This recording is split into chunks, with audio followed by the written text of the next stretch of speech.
Non, ce n'est pas que la plante à la base de la chloroquine, ni un simple traitement contre le paludisme.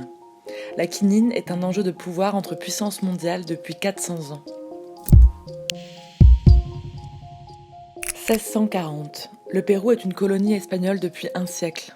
C'est dans la cordillère des Andes que pousse une plante dont les écorces sont miraculeuses, le quinquina.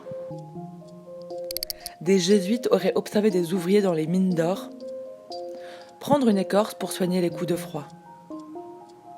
Ils l'embarquent alors avec eux en Europe. Un certain nombre de curiosités, de remèdes. Il y a aussi le chocolat, le tabac, etc.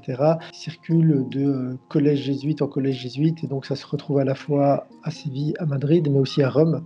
Et c'est probablement dans ce réseau que le quinquina va aussi se diffuser en France, en Belgique, etc.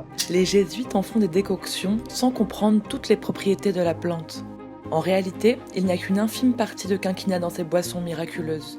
Et déjà à l'époque, des médecins se révoltent contre son utilisation.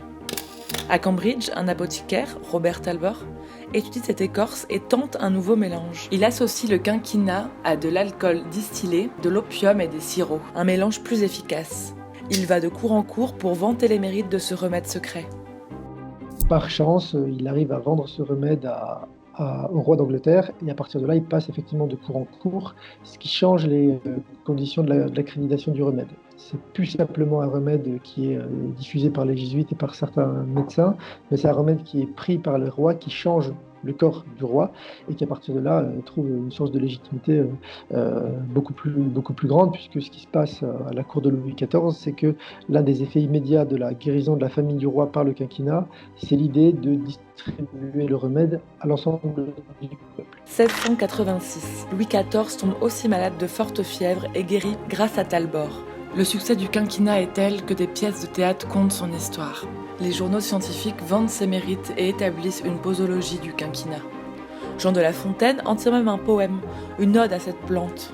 Doubler, s'il est besoin, l'usage de l'écorce, selon que le malade a plus ou moins de force. Il demande un quina plus ou moins véhément. Rapidement, les monarchies européennes entrent en concurrence. Toutes veulent des stocks de quinquina, mais l'exploitation dépend entièrement de l'Espagne. L'un des enjeux pour les puissances européennes, c'est de ne pas dépendre de la médiation espagnole, et donc de sécuriser leur approvisionnement, soit en passant des contrats commerciaux avec l'Espagne, c'est ce que vont faire les Anglais, notamment à partir de 1711, et ils vont devenir à Panama, pendant plusieurs décennies, les maîtres du commerce de quinquina. L'autre possibilité, et elle est développée aussi bien par les Anglais que par les Français, c'est d'aller dérober le quinquina. Donc là, on a affaire à une sorte d'espionnage scientifique avant l'heure, puisque un certain nombre de savants, que ce soit des Anglais, des médecins anglais, ou plus tard, lors d'une expédition très importante des Français, vont tenter de dérober des graines et des plantes quinquina pour les acclimater dans les colonies françaises et anglaises. 1817, un siècle plus tard, Pelletier et Caventou, pharmacien, arrivent à isoler le principe actif, la quinine. Ils hiérarchisent ainsi les différentes sortes de quinquina pour trouver celles riches en quinine. Et ils peuvent surtout enfin essayer d'en cultiver ailleurs. Les monarchies européennes se tournent alors vers leurs colonies. Entre-temps, les nouvelles républiques d'Amérique sont créées et récupèrent le monopole espagnol. Mais ce sont les Pays-Bas qui tirent leur épingle du jeu en réussissant à en cultiver en masse sur l'île de Java, colonisée 3 siècles plus tôt. Le quinquina, c'est un trait d'union entre les deux grandes phases de la colonisation européenne. À travers cette plante, on voit comment une ressource qui est entre les mains des anciennes colonies espagnoles leur est dérobée pour être acclimatée dans les colonies notamment néerlandaises à Java, et comment cette ressource va ensuite être utilisée comme une arme de guerre par les armées coloniales qui partent à l'assaut de l'Afrique et également de l'Asie. Quinquina en poche, les soldats français vont réussir à coloniser des territoires africains dans lesquels ils n'auraient pu pénétrer sans un remède aux fièvres paludéennes.